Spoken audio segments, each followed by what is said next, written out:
जी बिल्कुल, हम अभी आए हैं उस इरफान जो कि पुलिस तशद्दुद से जहाँ भाग हुआ, मुबैय्यन तौर पे पुलिस एहलकारों ने उसे बदतरीन तशद्दुद का निशाना बनाया। उसके कज़न जो कि उसके साथ ही जो है वो शहर घूम रहे थे कि पुलिस के हत्थे चढ़े, इनसे बात कर लेते हैं। आपका नाम क्या है और आपका इरफान से क्या रिश्ता है? मेरा नाम मोहम्मद कामरान है। इरफान मेरा मामूजात भाई का। नवजात भाई, अच्छा थोड़ा-सा मुझे डिटेल में बताइएगा, बिल्कुल तवील ये थोड़ा-सा डिटेल बता दिएगा कि आप घूम रहे थे, कहाँ घूमने निकले थे? उसके बाद पुलिस ने आपको उठाया और क्या-क्या पुलिस मोबाइल में तशद्दुद करा? कहाँ लेके गए? कौन से कमरे में लेके गए? पट्टियाँ बाँधी? किस तरह आपको मारा? पूरा डिटेल से थोड़ा-सा जो-जो हुआ था थोड़ा वो बताइएगा अपनी ज़बानी, क्या हुआ था? भाई मेरा कज़न आया था, नया आया था घूमने के लिए ना, तो उसको 4 से 5 दिन होने वाले थे। तो उसने कहा भाई हमें जो है ना कोई कैद आदम की मज़ार दिखा दो, कोई सीढ़ी दिखा दो। मैंने कहा चलो सही है भाई, आपको दिखा देता हूँ मैं। जैसे हम 2 कज़न मेरे और थे, एक मैं था एक इरफान था।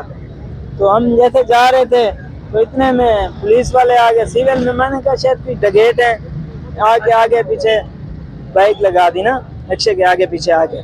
तो मैं डर गया, खुद डर गया कि भाई ये डकैत आ गए कि हमें लूटने आ गए। तो इतने में वो जैसे हम खुद डर गए तो नीचे उतरे तो वो बोल रहे हैं भाई ये हम पुलिस वाले हैं, डरो नहीं। ये वो इतने में 10 या 9 बंदे और आ गए, 11-12 बंदे टोटल थे ये लोग। तो हमसे पूछा ये भाई आप तो डकैत हो, आप तो दहशतगर्द लग रहे हो हमें।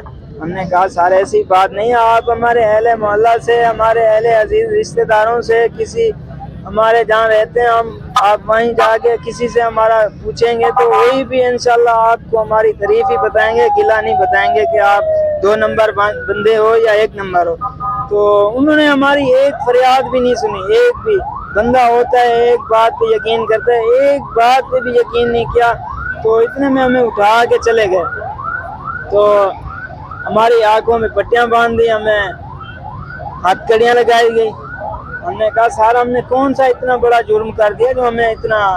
अच्छा, ये सब मोबाइल में घुमाते रहे आपको? कितनी देर मोबाइल में घुमाया और वहाँ सीआईए सेंटर कब लेके गया आपको? सर ये हम 12 सवा 12 बजे, रात को? नहीं दिन को सवा 12 दिन को सवा 12 के दरमियान इन लोगों ने हमें उठाया। और हमारी खैर आंखें तो बंद थी, पट्टियां बांधी हुई थी और हम हाथ भी नहीं लगा सकते पट्टियों को। तो वो बोल रहे थे कि अगर आप बोलेंगे तो हम जो है ना आपको मारेंगे। हमने कहा चलो सही है, हम चुप करके बैठे रहे। तो इतने में घुमाते रहे, पता नहीं कहाँ गए कहाँ नहीं गए। कम से कम 6, सवा 6 या 6:30 ऐसे, क्योंकि हमारे पास मोबाइल भी नहीं थे, क्योंकि हमें इतना टाइम का भी पता नहीं होगा। लेकिन मगरिब के बाद जो है ना हम वहाँ जाके पहुँचे हैं। तो जैसे वहाँ जाके पहुँचे हैं तशद्दुद करते रहे ये मोबाइल में। पानी भी हमने मांगा है, पानी तक भी नहीं इन लोगों ने नहीं दिया। 1 गिलास, आधा गिलास, पौना गिलास दे देते थे कि भाई आप चार बंदे ना एक एक घुट पी लें। अब बताओ हम इंसान नहीं है क्या?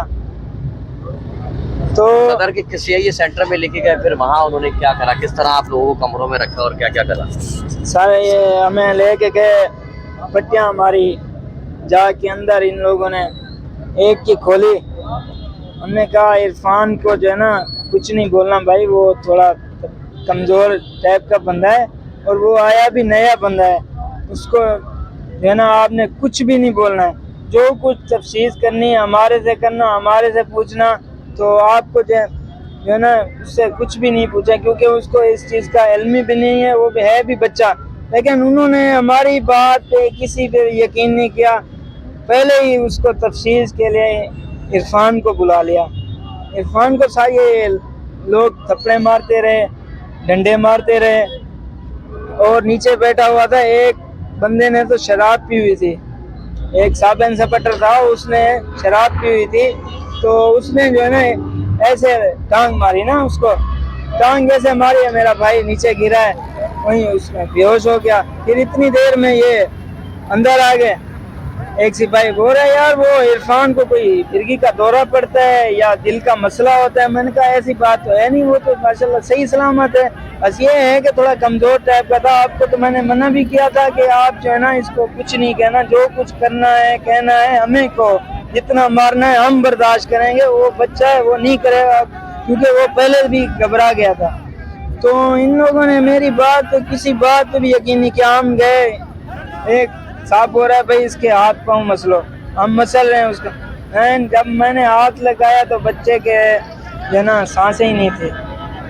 इरफान यानी कि मर चुका था। फिर इन लोगों ने मोबाइल फटाफट निकाली, फिर भी हम जो ना इनको बुला रहे थे कि भाई आप जो ना हमारे को हॉस्पिटल तो लेके चलें। रो रहे थे, फराजें कर रहे थे। तो इतने में 5-10 मिनट इन्होंने और भी ज़ाया कर दिया हमारे वहीं थाने के अंदर ही। फिर कैसे आप लोग वहाँ से बाहर निकले, अस्पताल तक पहुँचे, क्या हुआ उसके बाद जब इरफान की मौत हो गई? इरफान की तो मौत,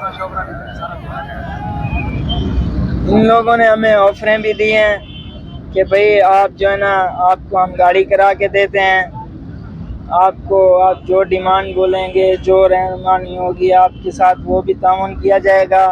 आप जो है ना किसी अपने बड़े अजीज़ रिश्तेदार को जो बात को समझे और ख़त्म करे, रफ़ा दफ़ा करे, उसको बुलाना, किसी और को नहीं बुलाना। हमारे मोबाइल भी इन लोगों ने ले लिए थे। 2 दिन जो है ना इन लोगों ने हमारी घर वालों से बात नहीं करने दी, ना किसी से रब्ता करने दिया। हमने बोला भाई एक को तो चलो मार दिया, पीछे वाले घर वालों को तो नहीं मारो ना आप। पीछे हमारे लोग बहुत परेशान हैं, पता नहीं वो क्या सोच रहे हैं, क्या। वो मैंने कहा घूमते फिरते रहेंगे। मोबाइल फोन दिया आपको, आपने किससे रब्ता किया, किसको बुलाया था सदर CIA सेंटर में? मैंने तो अपने चचाजाद कज़न को भी बुलाया था, मामू को भी बुलाया था, और भी मेरे अजीज़ और रिश्तेदार बहुत हैं, उन मैंने घुमा दिया। उसको बता दिया कि भाई आप जो है ना एक साथ सब मिल के हम यहाँ हैं। ये तो रो रहे थे बेचारे, घर वाले अलग रो रहे थे, ये हमारे रिश्तेदार ये भी अलग रो रहे थे। ये परेशान, ये हमारे से ज़्यादा परेशान ये थे, बाहर वाले जो बाहर थे।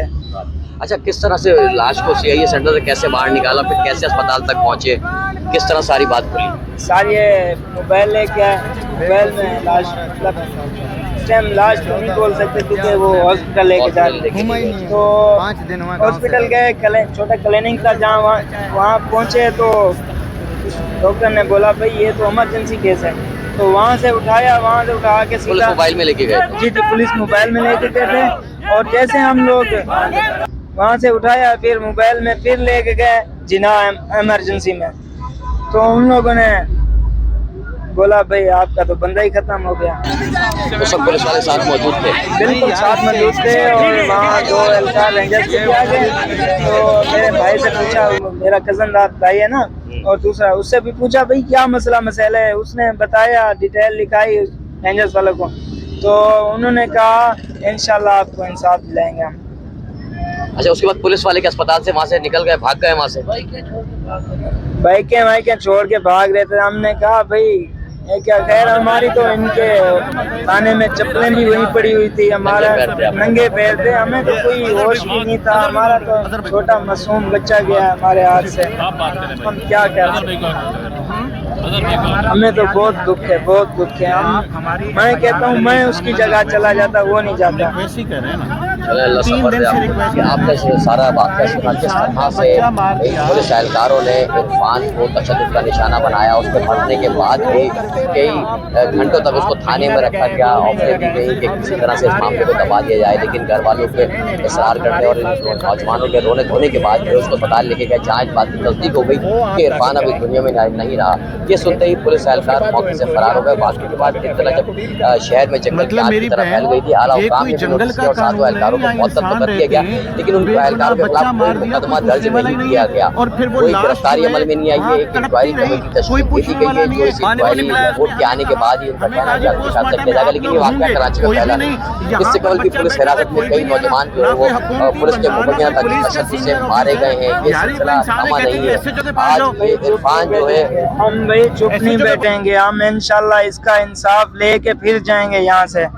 हम भी यहीं बैठे हैं, ये भी यहीं है। जब तक इनकी FIR दफा 302 की नहीं होगी, हम यहाँ से नहीं जाने वाले। ये कुछ भी कर लें, पूरे घोड़ों का दौर भी लगा लें, हम यहाँ से नहीं हिलने वाले, नहीं जाने वाले हम।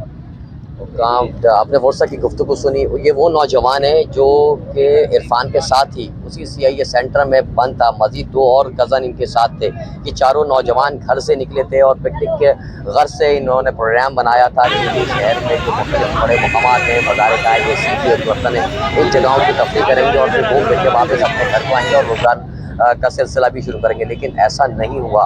इरफान पुलिस गर्दी का शिकार हुआ और इस दुनिया से चला गया। 4 बहन भाइयों में सबसे बड़ा ये नौजवान था, जो कि कम उम्र था, तकरीबन 16 से 17 साल इसकी उम्र बताई जा रही है। लेकिन वाकया जो है ये मामला अब यहाँ ख़त्म नहीं हुआ है। वर्षा ये मुतालबा कर रहे हैं कि जब तक इनको गिरफ्तार करके करार वाक़ई सज़ा नहीं दी जाती, 302 का मुकदमा दर्ज नहीं किया जाता, इनकी गिरफ्तारियाँ नहीं की जाती, ये एहतजाज जारी रहेगा।